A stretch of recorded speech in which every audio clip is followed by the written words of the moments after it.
प्रदेश अध्यक्ष रंजीत सिंह बरखेड़ा पंथ में आयोजित भागवत कथा में हुए उपस्थित आज दिनांक 4 अप्रैल को असंगठित कामगार एवं कर्मचारी कांग्रेस मध्य प्रदेश अध्यक्ष एवं किसान कांग्रेस प्रदेश महामंत्री तथा ग्राम पंचायत मुंदेरी सरपंच प्रतिनिधि कुंवर रंजीत सिंह शक्तावत ठिकाना मुंदेरी हाल मुकाम रमा हवेली एवं मुंदेरी हाउस पिपलिया मंडी मध्य प्रदेश मल्हारगढ़ विधानसभा क्षेत्र के बरखेड़ा पंथ में बाणमातेश्वरी प्रणाम प्रतिष्ठा के निमित्त आयोजित भागवत कथा में उपस्थित हुए तथा कुंवर शक्तावत ने भागवत पीठ पर माल्यार्पण करते हुए कथावाचक गुरुदेव पंडित श्री शुक्ला जी महाराज को पुष्पमाला बनाकर सम्मान किया एवं कुंवर शक्तावत ने अपने उद्बोधन में आम माताओं बहनों एवं बुजुर्गों को संबोधित करते हुए कहा कि प्रत्येक घर में कम से कम 20 मिनट तक यदि बुजुर्ग माताएं बहाने अपने छोटे छोटे बच्चों को भागवत कथा रामायण की चौपाइयां सुनाते हैं तो अवश्य ही धार्मिक भावनाओं का प्रवाह होगा और कभी भी बुजुर्ग माताओं बहनों एवं भाइयों को वृद्धा आश्रम जाने की आवश्यकता नहीं होगी। और इस प्रकार के धार्मिक आयोजन हेतु बरखेड़ा पंथ के समस्त आशीर्वाद दाताओं का धन्यवाद ज्ञापित करते हुए कहा कि कुंवर शक्तावत को आप अपना अदना सा सिपाही और छोटा पुत्र समझते हुए विषम परिस्थिति में किसी भी समय आदेश करें वह आपके लिए हमेशा खड़ा मिलेगा। इस अवसर पर कुंवर शक्तावत के सहपाठी एवं भारतीय सेना से सेवानिवृत्त ठाकुर भारत सिंह शक्तावत एवं कुंवर शक्तावत के द्वारा मल्हारगढ़ विधानसभा क्षेत्र के भारतीय सेना से सेवानिवृत्त जवानों का पुष्पमाला पहनकर सम्मान किया। इस अवसर पर भारतीय सेना से सेवानिवृत्त रूपचंद्र महावीर,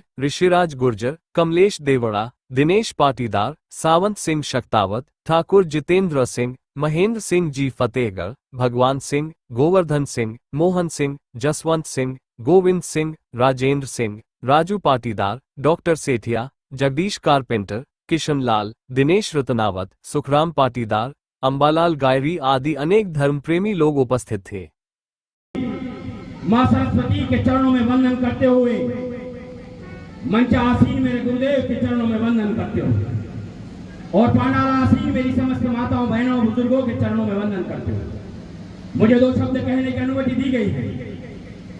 मैं बड़ा सौभाग्यशाली हूं कि आज मेरे परिवार में जो मेरा शक्तावत परिवार है उस परिवार में जो है बाण माता का प्राण प्रतिष्ठा होने का अवसर जो है प्राप्त हुआ है। और इस अवसर के ऊपर जो है हमारे महामहिम गुरुदेव ने भागवत कथा का जो वाचन किया है, जिस प्रकार से धार्मिक भावनाओं का प्रवाह किया है, वास्तव में तारीफ के काबिल है। मैं आप सभी माताओं बहनों से कहना चाहूंगा कि मेरे गुरुदेव के लिए एक जोरदार जो है ताली बजाकर इनका स्वागत किया जाए। मैं आप सभी माताओं बहनों से कहना चाहूंगा कि जब तक हिंदुस्तान के अंदर इस प्रकार के गुरु लोग, इस प्रकार के ब्राह्मण और इस प्रकार के शिक्षाविद हैं, इस देश के अंदर कभी भी आताताई अत्याचार नहीं कर सकते हैं। साथ मैं आपसे कहना चाहूंगा कि आप जो यहाँ पर विराजमान हैं, यहाँ से यह शिक्षा लेकर जाइए कि अपने घर के अंदर प्रतिदिन जो है कम से कम 10 मिनट नहीं तो 20 मिनट जो है रामायण का भागवत का पाठ होना चाहिए और माताओं बहनों को, छोटे छोटे नन्हे नन्हे बच्चों को रामायण और भागवत की चौपाइयां सुनाना चाहिए। इससे धार्मिक भावनाओं का प्रवाह होगा और जब धार्मिक भावनाओं का प्रवाह होगा तो किसी भी बुजुर्ग माता को, किसी भी बुजुर्ग पिता को वृद्धा आश्रम जाने की आवश्यकता नहीं होगी। मैं आपसे कहना चाहूंगा कि दोनों हाथ ऊपर होके प्रभु श्री राम का एक जोरदार नारा हो जाए, जय श्री रामचंद्र की, जय श्री रामचंद्र की।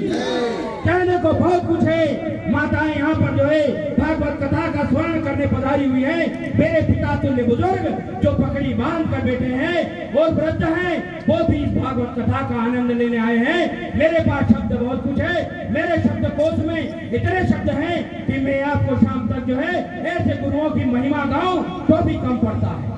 साथ ही साथ मेरा भाई पिंटू भारत सिंह शक्तावत, हम दोनों एक साइकिल के ऊपर घूमते थे जब हम पढ़ने जाते थे और वो सेना में चले गए। उस दिन मेरी आंखें आंसुपूरित हुई थी कि मेरा भाई सेना में जा रहा है। मैं दिन प्रतिदिन मुझे चिंता होती थी मेरा भाई किस दिन वहां से सेवानिवृत्त होकर आएगा। और जिस दिन मेरा भाई सेवानिवृत्त होकर आया उस दिन मेरे चेहरे पर खुशी की ललाट थी। मुझे इतनी खुशी थी जैसे कि मेरे घर में जो है भगवान का अवतार हो गया। मेरा भाई सेना में गया था और मैं रेलवे में गया था। मेरा भाई भी सेवानिवृत्त होकर आ गया और मैं भी सेवानिवृत्त होकर आ गया और हम सब भाइयों ने और मेरे सेना में जितने भाई गए हैं ये सभी सेवानिवृत्त होकर आ गए हैं। हम सभी अनुशासन में रह गए हैं, अनुशासन की पाठ हमने पढ़ा है और हम सब चाहते हैं इस देश की सेवा हमने की है, अब हम आम आवाम की सेवा करना चाहते हैं, आम माताओं बहनों की सेवा करना चाहते हैं। और जब जहाँ मेरे जैसे अदने से व्यक्ति की आवश्यकता लगे इस बात प्रांगण से मैं आपको कहूंगा कि मुझे आधी रात को आप टेलीफोन करें, आपका छोटा सा अदना सा बच्चा रणजीत सिंह सख्तावत 24 घंटे आपकी सेवा में खड़ा रहेगा। इन्हीं शब्दों के साथ में मैं एक बार पुनः आपसे कहूंगा कि प्रभु श्री राम का एक जोरदार नारा हो जाए, चलो श्री रामचंद्र की श्री रामचंद्र की। इन्हीं शब्दों के साथ में मेरे शब्दों से किसी भी भावनाओं को आघात पहुंचा हो, किसी भी माताओं बहनों बुजुर्गों को, किसी भी समाज को आघात पहुंचा हो तो उसके लिए मुझे एक छोटा सा नन्हा सा बच्चा समझकर मुझे क्षमा करें। जय हिंद, जय भारत साथियों। सैनिकों का सम्मान किया गया है, किस तरह का आयोजन रहा और क्या संदेश जाता है इसका? आदरणीय पत्रकार महोदय, बरखेड़ा पंथ में मां बाणेश्वरी की जो है प्राण प्रतिष्ठा का एक महोत्सव है। उस महोत्सव के दौरान जो है मेरा भाई भारत सिंह जो है पिंटू वो सेवानिवृत्त होकर आए हैं और उनकी इच्छा थी कि जितने भी जो है हमारा मलागढ़ तहसील से लेकर मंदसौर से लेकर जितने लोग हैं जो सेना से रिटायरमेंट लेके आए हैं, रिटायर हुए हैं, उन सभी लोगों का यहाँ पर सम्मान किया जाए। तो हमारे जितने भी सैनिक हैं जो सेवानिवृत्त होकर आए हैं उनको यहाँ पर बुलाया गया, उनका सम्मान किया गया और ये संदेश दिया गया कि जो सेना में अगर जो काम करते हैं वो वास्तव में सम्मान के लायक हैं और उनको सम्मान देना चाहिए। यही कार्यक्रम था और इसी कार्यक्रम हम सब लोग उपस्थित हैं। क्या नाम है? रणजीत सिंह सख्तावत, असंगठित कामगार कर्मचारी कांग्रेस मध्य प्रदेश अध्यक्ष।